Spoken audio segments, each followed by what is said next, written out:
Hey guys, what's up? It's Brittany, and I am super excited to be bringing you today my first ever proper Walking Dead discussion video. Today's subject is, of course, none other than my fave, Carl Grimes. Now, Carl is an often very forgotten character, very overlooked, to the point where a lot of people have been commenting all the time saying, just kill him already, he's useless, what a whiny little brat. But what I think people tend to really forget is that this kid has been through hell and back, and people have the audacity to call him whiny and annoying. Are you kidding me? So I thought I would do a video about this, shedding light on some of the crap Carl has endured, and take a bit of a stroll down his painful memory lane. This is Top 10 Reasons Why Carl Grimes is Not a Whiny Little Brat. AKA the top 10 most traumatizing moments in Carl's life that could definitely justify being whiny. So kicking it off with number 10, we have the zombie apocalypse in general. Now imagine you're 11 years old, everything's going along swell, you're living life, you're going to school like any little 6th grader would be. All of a sudden, people start getting sick, people are infected, people are dying, they're rising from the dead, they're eating other people. You're surrounded by gore and blood and horror and seeing people you've grown to like and love just die in front of your very eyes. This is something that no one should ever be exposed to, let alone an 11-year-old child. And unfortunately for Carl, this is his life now. This is going to be the world that he grows up to know. And he's going to have to navigate through things that all teenagers deal with. I'm talking about puberty, mood swings, angst, finding yourself. I mean, what are you supposed to be doing when you're 11 to growing up? I mean, I know I was, falling in love with my favorite bands and making friends and all of this stuff. And Carl, he doesn't have that. He's not going to have that. And some people just say, get over it. That's the world now. Boo-hoo, you're a kid, we get it. But I don't think people actually take a moment to step into those shoes and imagine what that could be like. So obviously, the zombie apocalypse, a huge traumatizing thing that Carl has experienced. And since it has affected literally everything else on this list, I decided to just include it and put it at number 10. Alright, at number 9, we have Season 2, Episode 1, Carl Gets Shot. They haven't really made it to the farm yet. They're just kind of in the woods. He sees a deer, and he's like, oh, look at this little deer. It's so nice. I've never seen a deer in person. Let me get a little closer. So he's just this little kid getting close to this deer, and suddenly the deer gets shot. Bullet goes straight through the deer into Carl's chest. What? This is terrible. It's actually a pretty cool parallel where they're filming Carl on the ground. It's a cool parallel to when Rick got shot in season 1. So after being totally out of it for a while, taking a real long sleep there, he wakes up and Rick and Lori come to his bedside. They're like, oh, look, Carl's okay. And what happens? He suffers from a violent seizure. It comes seemingly out of nowhere. You think he's dead for a short moment. And then this happens. He just starts violently seizing. And it's like horrible to see this poor little child flailing around. It's just terrible. And obviously Lori and Rick are scarred by this. So that was a big moment for Carl as well as the show, because Carl getting shot is what brought us to Herschel and the farm and Maggie and all that stuff. All right, moving on. At number 8, we have Dale's death. Now this was a huge moment for Carl's character, because this is when he first really started learning that no matter what you do, your actions can have extremely negative repercussions and consequences, and he never really had to face that before. He's always just kind of been really coddled by Lori. She really was always trying to protect him, i.e. Carl, get in the house. So he decides to kind of go out exploring, and can you blame him? He's constantly being told to stay in the house, where there's this whole different world out there that he needs to be aware of. He needs to know what it's like out there if he's going to be able to survive. So what does he do? He goes out wandering into the woods, and he comes across a walker. This walker is stuck in the mud, so he kind of takes this as an opportunity, to be like, oh, hey, look, there's a walker. I'm by myself. I can, explore and see what this is all about. So he starts throwing rocks at the walker. clearly like antagonizing it, kind of getting it a little riled up, and he eventually moves even closer to it and attempts to try to shoot it in the head. Now, he doesn't really have the willpower or strength to do that because he's still a little kid. He's still only about 12 years old, and he hasn't really killed anyone or anything yet, be it a person or a walker. But the closer he gets, the walker starts to break free from the mud, and obviously Carl has a mini heart attack thinking, oh crap, I'm gonna die. I mean, this walker's really grabbing for him, and this is the first time he's really kind of gotten this close by himself, so clearly he is extremely scared. He ends up running away, but Carl antagonizing the walker like that helped set it free. So later on, we have Dale wandering, the farm at night, gets attacked by a walker. He gets his stomach ripped open. Very, very, very gruesome. Very sad.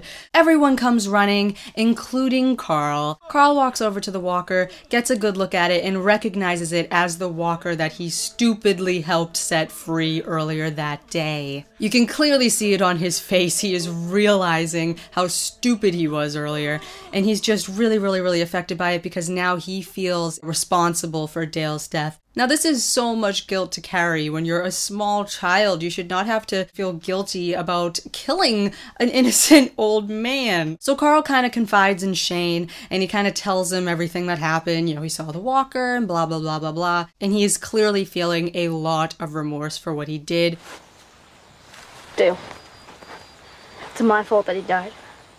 Shane tells him he's going to need to protect himself, goes to hand him a gun, and he even vows to never touch a gun again. He's kind of that traumatized by this experience, and who could blame him? He had to see Dale dead there with his guts hanging all over the place, and he feels like it is his fault because if he had the strength to shoot that walker, then it wouldn't have happened. This is another big moment for Carl, and a harsh, harsh, harsh lesson. All right, at number 7, we have, of course, the death of Sophia. So you have Carl and Sophia. They're the two children of the group, and they're like best friends. They hang out all the time. They, play games together. And, if things had gone well, they would have grown up together. They're just kids in this whole thing. They're still extremely scared whenever a zombie is around.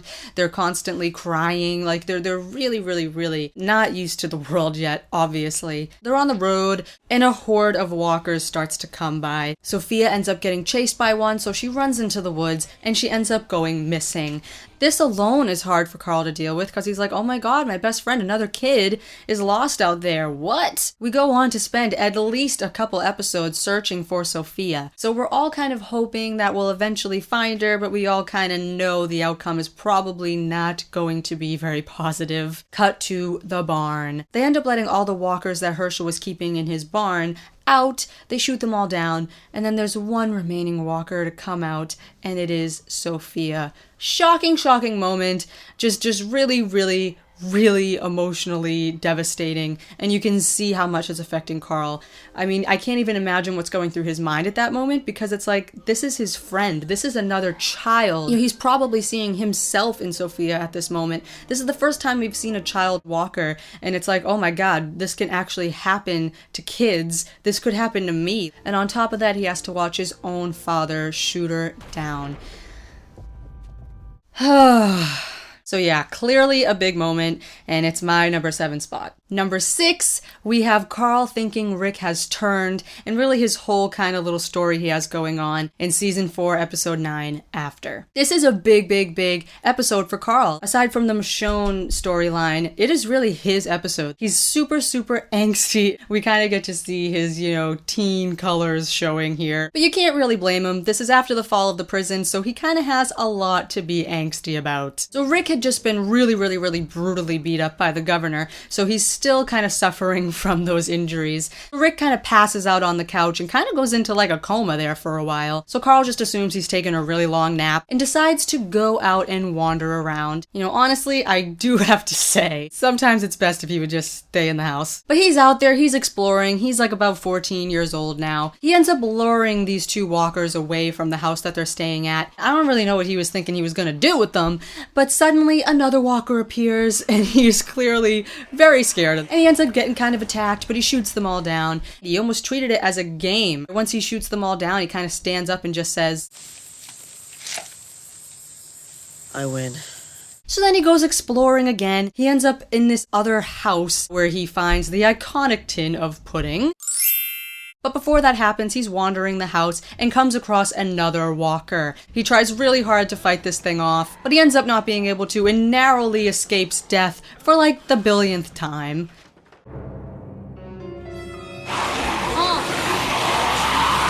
So Carl makes his way back home, it's nighttime now, and suddenly Rick starts waking up, and it's a very dramatic wake up. He's kind of grunting, his arm is twitching a little bit, you can see the panic on Carl's face. In this moment, he is clearly thinking, oh my freaking god, my dad is dead. My dad is a walker. This is it. I am going to be alone in this world now. He was really trying to prove to himself that he doesn't need his dad. I'd be fine if you died. And then this happens. You can just see him completely breaking, and he just gives up. He accepts that he's gonna die, and it's gonna be his zombified dad that eats him. You cannot tell me that this would not break you completely. Just a really devastating moment. I love Chandler's acting in this scene. He's such a good little actor. You know, he's crying, and he admits out loud that he's scared. All right, the halfway point. Number 5, we have the death of Judith. This is a horrible moment for both Carl and Rick, but specifically Carl, because he feels like Judith's protector. He's her big brother. This is his only real connection to his mom that is left. He promised he would look after her, but during the chaos of the governor attacking the prison and just everything going to hell, she got out of his sight. They end up walking around for a bit, and then they spot Judith's baby carrier. The closer they get to it, they realize that there is no baby in it, but in fact, there is a lot of blood that leaves them to assume Judith has been eaten, stolen. They're just assuming that she is dead. The acting in this scene just gets me every time. It is so sad to see Carl breaking in this way. A walker kind of comes up and he goes to take out all of his anger and frustration on it, and he runs out of bullets, but he still keeps trying to shoot until he just breaks down and cries. And this is immediately following the fall of the prison. He just watched Herschel get decapitated by the governor. This is so much to take in a short amount of time. And of course, this is the episode that precedes season 4, episode 9. So when I said that Carl has a lot to be angsty about, this is kind of just scratching the surface. All right, coming in at number 4, we're getting real serious now, guys. We have Shane's death and shooting zombie Shane. His first kill is Shane. While Rick was in the coma, Carl and Lori and everyone just thought that he was never coming back. They thought he was dead. So during this time frame, Shane kind of assumed the role of a father figure for Carl. You know, he's teaching him how to tie knots, and they're kind of goofing around a little bit. Shane tried killing Rick a couple times, and it ultimately ended in Rick killing Shane. Carl ends up seeing his dad leaning over Shane's dead body, and he's clearly very concerned, very scared of his father in that moment. So Rick walks up towards him, trying to ease his son's mind. He's like, no, it's not what it looks like, blah, blah, blah. We see Carl pull a gun. A lot of people were like, oh my god, is he going to shoot his father? But then we see that Shane has reanimated. He is standing up and he is walking towards Rick. Rick, for some reason, does not hear Shane's moans behind him, and he's still trying to calm Carl down, like, oh, it's not what it looks like, son. Please stop. And suddenly, boom, Carl shoots zombie Shane in the head straight down. So Rick turns around kind of wondering like, wait a minute, who did you just shoot? And then he looks and sees that it is Shane, who most definitely just died. And he didn't die from a bite. Oh no, Rick just stabbed him. So this was a huge mind-blowing moment for the characters and all of us watching, because we stepped back for a minute and said, wait a minute, he wasn't bit. And this is really the turning point of when we realize it doesn't matter how you die, you will come back. All right, top 3 now. Coming in at number 3, we have being held at knife point, sexually assaulted / almost raped. So this is when he, Michonne, and Rick have really been out on the road together and bonding for a little bit. And out of nowhere, they're kind of attacked by this guy Joe and his crew, because earlier Rick killed one of his men. So here we have Carl, and it's nighttime, and he's just kind of asleep in this little truck that was on the side of the road. But what happens? He is violently woken up from his slumber by this big, creepy, scary guy and held at knife point. He is really fearing for his life right now. This big guy is really attempting to rape Carl. He pushes him to the ground. He's holding him down against his will. You can hear his belt buckle unbuckling. And of course, this is when Rick goes crazy psycho Rick and bites Joe's jugular, killing him to save Carl. Now, I feel like since that was such a huge moment and everyone talked about that, how Carl feels right then is overlooked. So after Rick bit Joe's throat, he goes walking over to the man that was going to rape Carl and brutally stabs this man to death. And Carl ran to Michonne for comfort. And this is really when we kind of start seeing their relationship develop more into like a mother-son sort of dynamic. There's just this shot where they zoom in on Carl's face and you can see in his eyes that he is changed. In this moment, he has changed.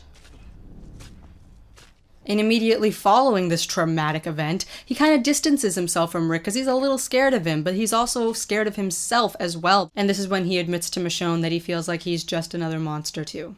Here we go, number 2. Getting shot for a second time, and this time losing his eye. Obviously, Season 6, Episode 9, No Way Out. Carl is accidentally shot by Ron, Jesse's son, who Rick kind of had this annoying fling with for a while. But Ron was clearly a really troubled kid and was constantly trying to kill both Carl and Rick, so clearly he had to go. So as Ron is being impaled by Michonne so that he doesn't kill Rick or Carl, the gun accidentally went off. Carl just slowly turns around and we see, holy crap, he has no eye! Really big, iconic moment in the comics, and now on the TV show. He falls to the ground and is then picked up by Rick and carried to the infirmary. And this is a really cool parallel as well to when he got shot the first time. When I first saw the episode, I was kind of having flashbacks. I was like, oh my gosh, it's kind of like interesting the way they did that. They make it to the infirmary. Denise saves his life. But then the show decided to skip 2 months. Now, I'm a little angry over this because they skipped over so much possible character development for Carl,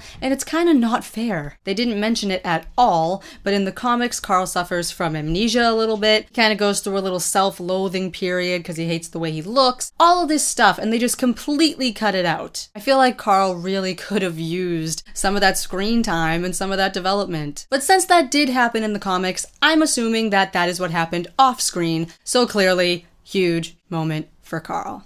Whew, okay, so before we get to number 1, I have 2 honorable mentions that I'd like to kind of acknowledge. One is that at the very beginning of this whole thing, Carl thinks his dad is dead. Now, Rick was shot before the outbreak, so this was just Carl losing his dad, period. There was no other outside horribleness going on yet, and lived for at least a few weeks trying to come to terms with that. But suddenly, dead dad is standing right in front of him. They're reunited and everything's okay again. But was that an emotional roller coaster or what?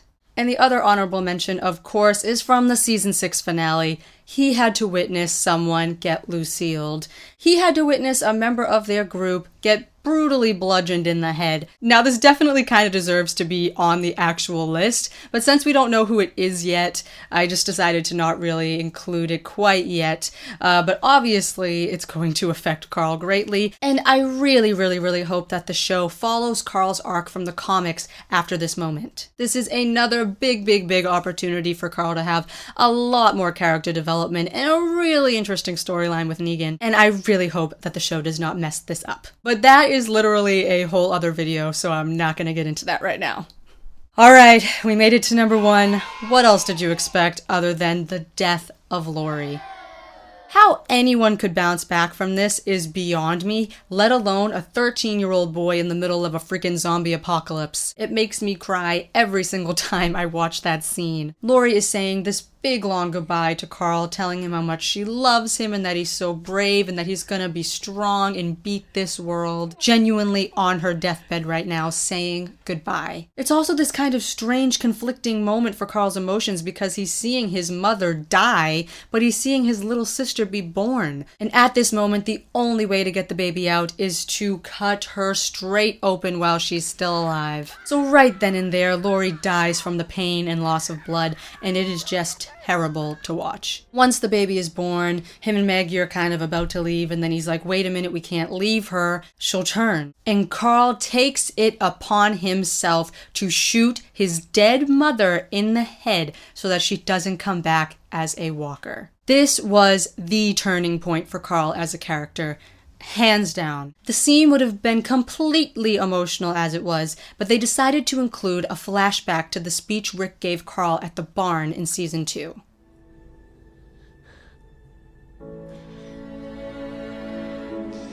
No more kid stuff. People are gonna die. I'm gonna die. Mom, there's no way you can ever be ready for it.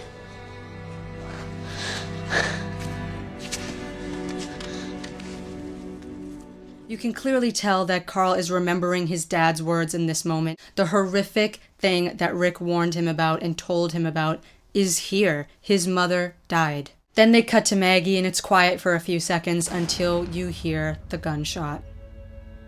You can see that when he emerges from the room, he is completely changed. He is very hardened in this moment, and he just realizes there really is no more time for any kid stuff. And of course, this moment led to the iconic meme. Oh, no, no.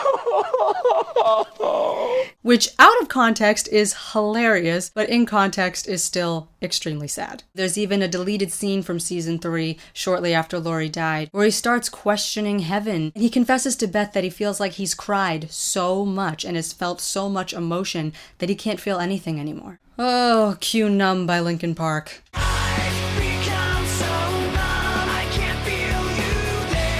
That would so be Carl's theme song right now. So, in conclusion, is Carl Grimes whiny?